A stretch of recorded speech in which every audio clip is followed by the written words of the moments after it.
বাড়িতে আমারও নিজের একটা মেয়ে আছে। কটাক্ষে জবাবে মুখ খুললেন ঋতুপর্ণা সেনগুপ্ত। নিউজ টিভির পক্ষ থেকে জানানো যাচ্ছে, দেশের বাইরে বসেই আরজি করের তরুণীর হত্যার প্রতিবাদ জানিয়েছেন টলিউডের অভিনেত্রী ঋতুপর্ণা সেনগুপ্ত। 14ই আগস্ট মেয়েদের রাত দখলের পথে নামতে পারেননি অভিনেত্রী ঋতুপর্ণা সেনগুপ্ত। যোগ দিতে পারেননি টালিগঞ্জে শিল্পীদের মিছিলে, কিন্তু এইসবের মধ্যেই এক কাণ্ড ঘটিয়ে বসেছেন তিনি। অভিনব কায়দায় প্রতিবাদ জানাতে গিয়ে ভুলভাবে শঙ্খ বাজিয়ে অহেতুক বিতর্কের মুখে পড়েছেন অভিনেত্রী ঋতুপর্ণা সেনগুপ্ত। শঙ্খ ট্রোল হওয়ার পর কটাক্ষে জবাব দিলেন ঋতুপর্ণা সেনগুপ্ত, যা দেখে অনেকেই অভিনব কোলে কটাক্ষ করেছেন। আর এবার সোশ্যাল মিডিয়াতে নেটিজেনদের এই কটাক্ষর প্রসঙ্গে কলম ধরলেন খোদ অভিনেত্রী নিজেই। দীর্ঘ ফেসবুক পোস্টে ঋতুপর্ণা লিখেছেন, কলকাতা সহ সারা বিশ্বকে যে ট্র্যাজিক ঘটনা আলোড়িত করেছে, সেই ঘটনা নেই শঙ্খ বাজানো কখনো নাটক হতে পারে না। এই অপরাধে নৃশংসতা মেরুদণ্ড ঠান্ডা স্রোত বইয়ে দেয়, তা আপনার হোক বা আমার। বাড়িতে আমার নিজেরও একটা মেয়ে আছে।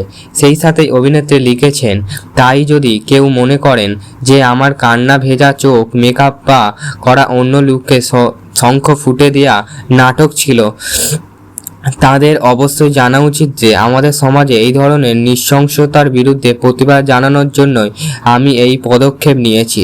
যারা মনে করেন যে তারা সহজেই পালিয়ে যেতে পারেন আর এই প্রতিবাদগুলি শেষ পর্যন্ত হারিয়ে যাবে, আমি নিশ্চয়ই এইবার আমার এটাকে নীরব নিভে যাবে বলে দেবে না।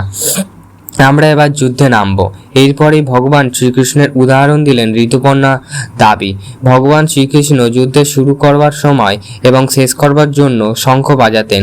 তবে হ্যাঁ, আমি একজন পেশাদার শঙ্খবাদক নই, আর হ্যাঁ, আমি একটি বাজাতেই পারফেক্ট নাও হতে পারে।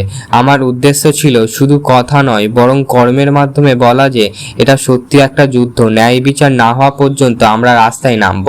আপনাদের সবাইকে নিয়েই আমার কলকাতা, আপনাদের জন্যই আমি আছি। এটা ন্যায় বিচারের জন্য যুদ্ধের সময়, তাই আমাদের অন্য কোনো মহিলাকে নিয়ে উপহাস করা উচিত নয়। নারী হিসেবে আমরা একের সঙ্গে এই লড়াই লড়ব। আমরা কেউ কাউকে ছাড় দেব না। আমাদের চিকিৎসা হবে, ন্যায় বিচারে হবে। সবশেষে তিনি জানিয়েছেন, দেশের বাইরে থাকতে আমি শিল্পী ফোরামের প্রতিবাদে মিছিলে যোগ দিতে পারেননি, তবে মনে থেকে তিনি এই প্রতিবাদ মিছিলে সবসময় আছেন। ভিডিওটি কেমন লাগলো প্লিজ জানাবেন। যদি এইরকম আরও আরজিকর সম্বন্ধীয় বা নিউজ সম্বন্ধে যদি কোনো ভিডিও দেখতে চান, প্লিজ আমাদের চ্যানেলটিকে সাবস্ক্রাইব করবেন। আরও নিত্য নতুন খবর জানতে like, share and comment please.